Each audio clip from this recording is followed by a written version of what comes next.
Good evening, good evening, good evening, very very good evening. क्या हालचाल है आप सब लोगों की? उम्मीद है सब लोग स्वस्थ हैं, खुश हैं, मस्त हैं। तो चलिए दोस्तों, आप सभी लोगों का MGCI के यूट्यूब प्लेटफॉर्म पर बहुत बहुत स्वागत है। देखिए, अभी तक हम लोगों ने मैट्रिक्स के 4 लेक्चर पढ़ लिए थे। आज की क्लास में बेटा हम लोग मैट्रिक्स का 5वां लेक्चर पढ़ने वाले हैं।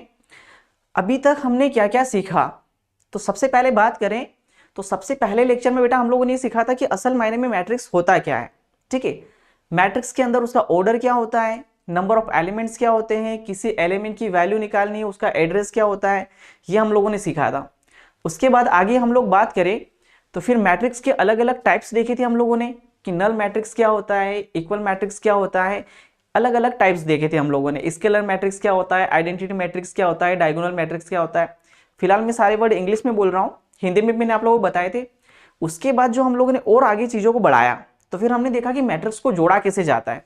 देखिए, ध्यान देने वाली बात है, मैंने जितनी भी चीज़ें पढ़ाई हैं आप लोगों को प्रॉपर तरीके से उन वीडियोस को जिनने नहीं देखा है दोबारा से देख लेना, क्योंकि वो सारी चीज़ें ऐसी हैं कि यहाँ पे आपके एग्जाम में ऑब्जेक्टिव अच्छे से क्लियर हो जाएंगे। ठीक है, मोस्ट इंपॉर्टेंट है कि आपके ऑब्जेक्टिव के सारे क्वेश्चन बनने चाहिए। तो आज हम लोग उन्हीं चीज़ों को थोड़ा सा आगे बढ़ाते हुए, कल की क्लास जो हमारी चल रही थी जहाँ पे हमारी क्लास का जो एंडिंग पॉइंट था वो था मल्टीप्लिकेशन पे हम लोग खत्म कर रहे थे। ठीक है, चलिए बेटा, सभी को आवाज आ रही है? एक बार चेक कर लो।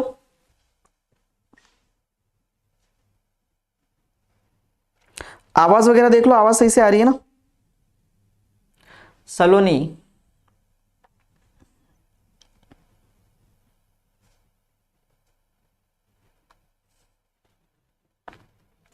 आवाज वगैरह क्लियर है? सलोनी, जो चैप्टर चल रहा है ये हम लोग यहाँ पे पढ़ रहे हैं साइंस ग्रुप का। साइंस ग्रुप के अंदर जो मैथ्स आता है वो, और मैथ्स के अंदर हमारा जो चैप्टर चल रहा है वो मैट्रिक्स का चल रहा है। तो अभी तक हम लोगों ने मैट्रिक्स में एडिशन, मैट्रिक्स का एडिशन क्या होता है, सब्ट्रैक्शन क्या होता है, मैट्रिक्स को मल्टीप्लाई कैसे करते हैं, यहां तक की बातें सीख ली थी। ठीक है, आवाज वगैरह चेक कर लो, आवाज वगैरह सभी को क्लियर आ रही है? बेसिकली आज जो हम लोग सीखने वाले हैं वो सारी चीजें सीखने वाले हैं, और वो ऐसे पॉइंट है जो एग्जाम में आपको यहां से डायरेक्टली ऑब्जेक्टिव पूछे जाएंगे। देखिए, एग्जाम में ऑब्जेक्टिव के पॉइंट ऑफ व्यू से बात करें तो आपसे पूछा क्या जाएगा, ध्यान देना। यहाँ पे सबसे पहले आपके एग्जाम में क्वेश्चन ये आता है कि अगर आपको कोई भी मैट्रिक्स दे दिया, जैसे ये मैट्रिक्स दे दिया, पिछली 3 से 4 क्लासेस में हर क्लास में मैंने आपको ये बताया कि ऑर्डर सबसे ज्यादा इंपॉर्टेंट होता है, क्योंकि अगर मैट्रिक्स के अंदर आप ऑर्डर नहीं समझ पाए तो बात नहीं बनेगी। जैसे मान लो आपके सामने मैट्रिक्स है जहां पे लिखा है 5 4 2 1 3 7, ये मैट्रिक्स लिखा है। अब 3 तरीके के क्वेश्चन यहां से बनते हैं जो कि हम लोग हर क्लास में डिस्कस कर रहे हैं, और इसलिए डिस्कस कर रहे हैं क्योंकि ये क्वेश्चन एक ऐसा हो जाना चाहिए कि कभी भी आपसे कभी कोई उठा के पूछ ले तो आपसे उसका आंसर बनना चाहिए। तो यहाँ पे सबसे पहला क्वेश्चन हमारा ये आता है कि इसका ऑर्डर क्या होगा। तो बेटा, ऑर्डर की अगर बात करें तो आप लोग ध्यान से देखोगे तो इसमें कितनी लाइनें, 2 लाइनें, तो यहाँ पे लिख दो 2। कॉलम की बात करें तो 1 2 और 3, कॉलम कितने यहाँ पे 3, यानी कि ये जो हमारा मैट्रिक्स होने वाला है इस मैट्रिक्स का ऑर्डर कितना है, 2 × 3 का इसका ऑर्डर है। क्लियर है? यहां तक की बातें समझ में आ गई?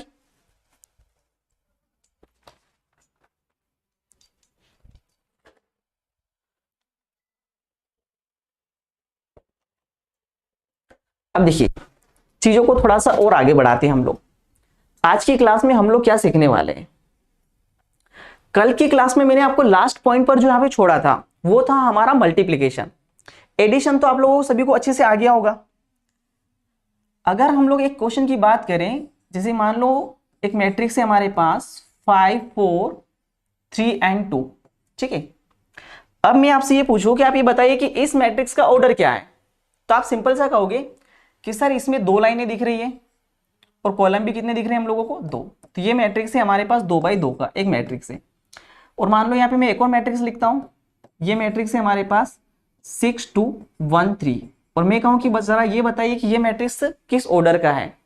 तो आप कहेंगे कि सर इस मैट्रिक्स में भी हमें 2 लाइनें दिख रही है, और कॉलम की बात करें तो हमें कॉलम कितने दिख रहे हैं, 2 कॉलम दिख रहे हैं, यानी कि ये जो मैट्रिक्स है ये भी असल मायने में कितने बाई कितने का है, 2 × 2 का है। अब आपसे ये पूछा जाए कि आप ये बताइए कि a प्लस बी की वैल्यू क्या होगी। किसके बारे में जानना चाह रहे हैं हम लोग ये जानना चाह रहे हैं कि a प्लस बी की वैल्यू क्या होगी। तो देखिए ध्यान देने वाली बात सबसे इंपॉर्टेंट जो मैंने कल बताया था आप लोगों को, मैंने ये समझाया था कि मैट्रिक्स कब जुड़ेंगे और कब एक में से दूसरा मैट्रिक्स आप घटाओगे। जोड़ने और घटाने के लिए सबसे इंपॉर्टेंट कंडीशन जो होती है वो ये है कि वो दोनों मैट्रिक्स सेम साइज के, सेम साइज मतलब सेम ऑर्डर के, सेम कोटि के होने चाहिए। अगर वो सेम ऑर्डर के हैं तभी आप जोड़ पाओगे, अदरवाइज उसे नहीं जोड़ पाओगे। अब सेम ऑर्डर कैसे, देखो यहाँ पे ये 2/2 का है और ये भी कितने का है, 2/2 का है। क्लियर बात समझ में आ रही है। तो अगर इनका ऑर्डर सेम है तो जुड़ेगा, अदरवाइज ये नहीं जुड़ेगा। अब हमसे ये पूछा जा रहा है कि भैया आप जोड़ के बताइए क्या है। तो देखो सेम एलिमेंट जुड़ते हैं, यहां पे देखेंगे तो यहाँ पे एलिमेंट है 5 और यहाँ पे कितना है 6। तो 5 और 6 दोनों को जोड़ोगे बेटा तो कितना आ जाएगा, यहाँ पे 11 आ जाएगा। ठीक है, अगला एलिमेंट 4 + 2, दोनों को जोड़ोगे तो कितना आ जाएगा, 6 आ जाएगा। यहां से हम लोग 4 लेंगे, यहां से कितना लेंगे, 2 लेंगे, तो 4 + 2 कितना हो जाएगा अपना, 6 हो जाएगा। ठीक है, यहां की बात करें तो ये 3 और ये कितना है 1, तो 3 and 1 कितना हो जाएगा 4। ऐसे यहां की बात करें तो 2 और ये कितना है 3, तो 2 + 3 कितना हो जाएगा 5। यानी कि आपसे अगर ये पूछा जाए कि a + b कितना है, दो मैट्रिक्स दे दे और आपसे ये पूछे कि a + b का सम कितना है, तो आप लोग कहोगे कि 11, 6, 4 और 5, ये हमारा सम हो गया। ठीक है, दूसरी बात करते हैं हम लोग यहाँ पे। अगर आपसे पूछ लिया जाए कि आप ये बताइए कि a - b कितना होगा, क्या पूछ लिया बेटा, आपसे अगर ये पूछा जाए कि a - b कितना होगा, तो देखिए करिए क्या, a की वैल्यू यहाँ पे कितनी है, a का जो मैट्रिक्स है जिसमें इस एलिमेंट की बात करें तो ये वैल्यू कितनी है 5 और ये वैल्यू कितनी है 6। 5 में से अगर 6 घटाएंगे तो आंसर कितना आएगा अपना, -1 आएगा। 5 में से अगर 6 घटाएंगे तो इसका आंसर कितने आने वाला है आपका, -1 आने वाला है। यहाँ पे कितना नंबर है 4 और यहाँ कितना है 2, 4 में से 2 गया तो बचा कितना 2, तो इसकी वैल्यू कितनी आ जाएगी 2। ठीक है, हमें एज इट इज यहाँ पे जो एलिमेंट है अगले वाले मैट्रिक्स में भी वही एलिमेंट ढूंढना है। जैसे कि यहाँ पे दूसरी लाइन का पहला एलिमेंट लिया, ध्यान दो ये दूसरी लाइन है और ये एलिमेंट कौन सा है, पहले वाला, दूसरी लाइन का पहला एलिमेंट, तो यहाँ पे भी दूसरी लाइन का पहला एलिमेंट हमें लेना पड़ेगा। तो यहाँ पे देखो कितना है 3 और यहाँ पे कितना है 1, तो 3 में से 1 गया तो कितना आ गया 2। ठीक है, ऐसे यहाँ पे कितना है 2 और यहाँ पे कितना है 3, तो 2 में से 3 गया तो कितना आ जाएगा -1। यानी कि a - b की बात करें इस मैट्रिक्स में तो आंसर आएगा -1, 2, 2 एंड -1। ठीक है, तो ये अभी तक की हम लोगों ने लास्ट क्लास में चीजें सीख ली थी। तो मेरे ख्याल से आपको दो बातें अच्छे समझ में आ गई होगी कि मैट्रिक्स को जोड़ा कैसे जाता है और मैट्रिक्स को घटाया कैसे जाता है। यहां से क्वेश्चन आता है तो आपसे बहुत अच्छे से बनना चाहिए। चलिए, इतनी बातें समझ में आ गई सभी को, कृपा शंकर,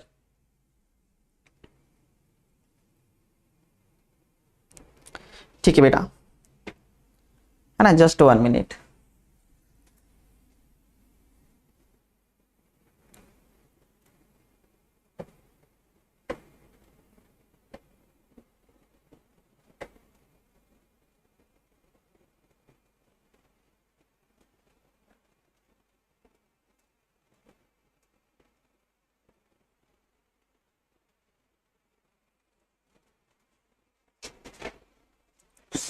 चलिए आगे देखते हैं, यहां तक की बात समझ में आ गई। ठीक है,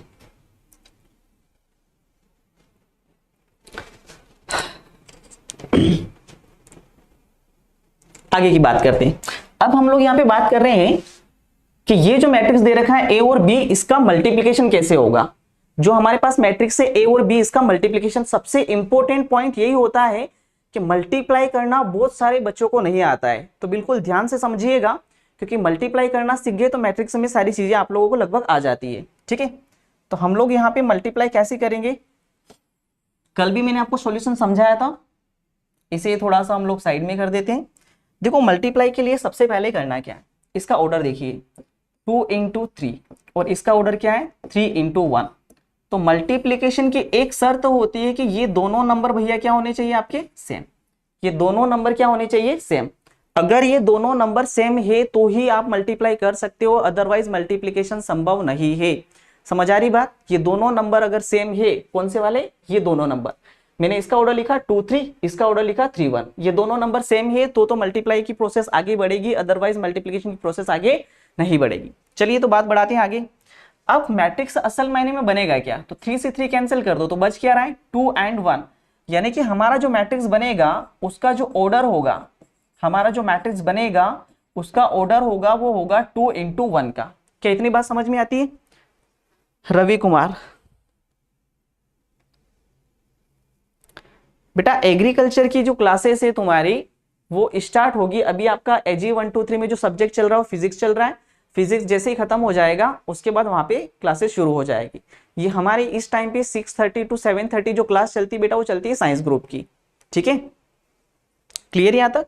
कृपा शंकर ने टाइम बता दिया है, ठीक है? इतना समझ आया?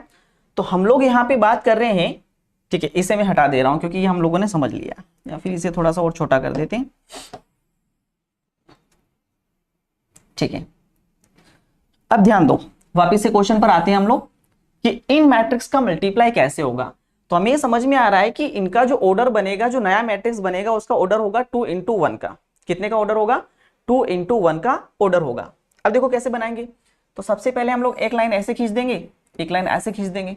यहाँ पे क्या है 2 3 5, तो यहाँ पे लिख दो बेटा 2 3 और 5। ध्यान से समझते जाना क्योंकि यहाँ पे मैं आपको ट्रिक बता रहा हूं, वो ट्रिक का नाम है एमजी कॉन्सेप्ट, ठीक है? ये एक बहुत ही प्यारी ट्रिक है जिससे मल्टीप्लिकेशंस बहुत आसान हो जाता है। तो यहाँ पे लिखा हमने 2 3 5, अगला नंबर है 3 2 7, या लिख दो आप ऐसे, ठीक है? 3 2 7 ये लिख दिया।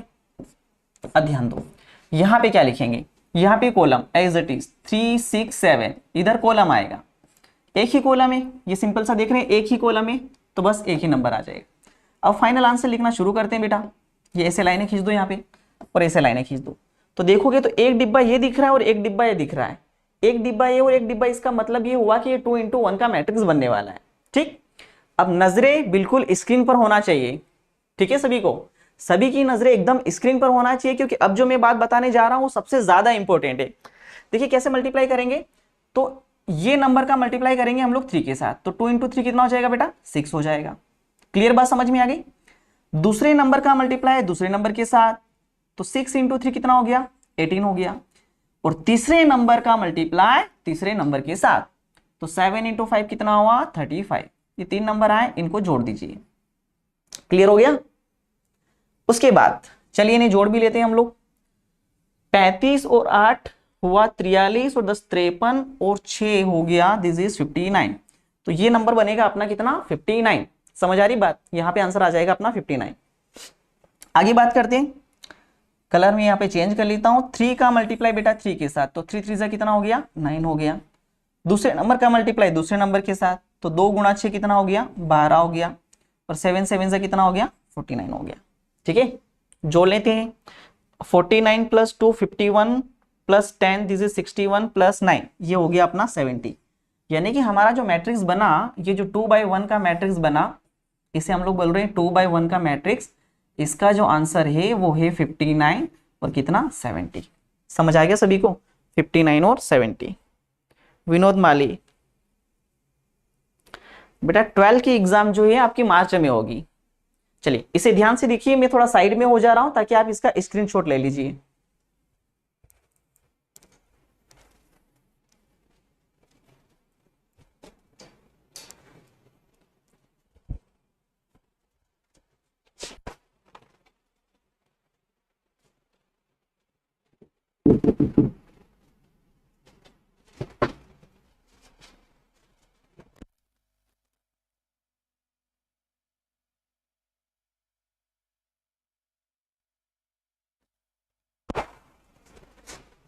चलिए स्क्रीनशॉट ले लिया होगा आप लोगों ने, यानी कि अब मेरे ख्याल से आप लोग एकदम रेडी हैं आंसर्स निकालने के लिए।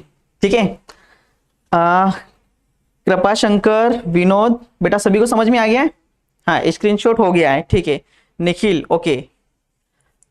अब आप लोग एकदम रेडी हैं मल्टीप्लाई करने के लिए। ठीक है, तो अब मैं आपको स्क्रीन पर क्वेश्चन दिखाऊंगा और क्वेश्चन देखकर आपको उसका आंसर बताना है। तो अब एकदम रेडी रहना, पेन और पेपर लेके। जैसे ही क्वेश्चन आए, सबसे पहले बेटा मान लो ये हमारे सामने क्वेश्चन आया। ठीक है, अब क्वेश्चन में हमें ये डिसाइड करना है कि ये जो दोनों मैट्रिक्स दे रखे हैं, इन मैट्रिक्स का आपस में मल्टीप्लाई होगा या नहीं होगा। अगर मल्टीप्लाई होगा तभी हम लोग मल्टीप्लाई करेंगे, अदरवाइज उसका मल्टीप्लाई हम लोग नहीं करेंगे। क्या मेरी बात समझ में आ रही है?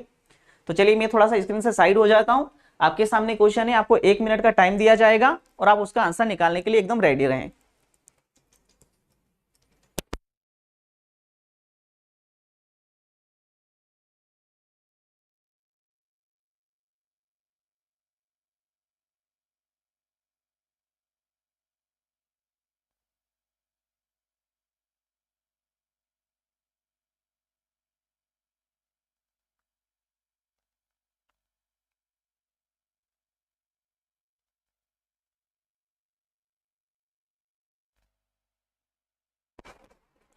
ठीक है बेटा, एक बात बताओ, कोई दिक्कत तो नहीं आ रही वीडियो ऑडियो वीडियो में? एक्चुअली कुछ प्रॉब्लम हो रही है, टेक्निकल इशू हो रहा है, जिसकी वजह से आपकी क्लास वापस से रीशेड्यूल हो रही है। ठीक है, तो आप जस्ट 2 मिनट का वेट करिएगा। 2 मिनट का हम लोग यहाँ पे एक ब्रेक लेंगे।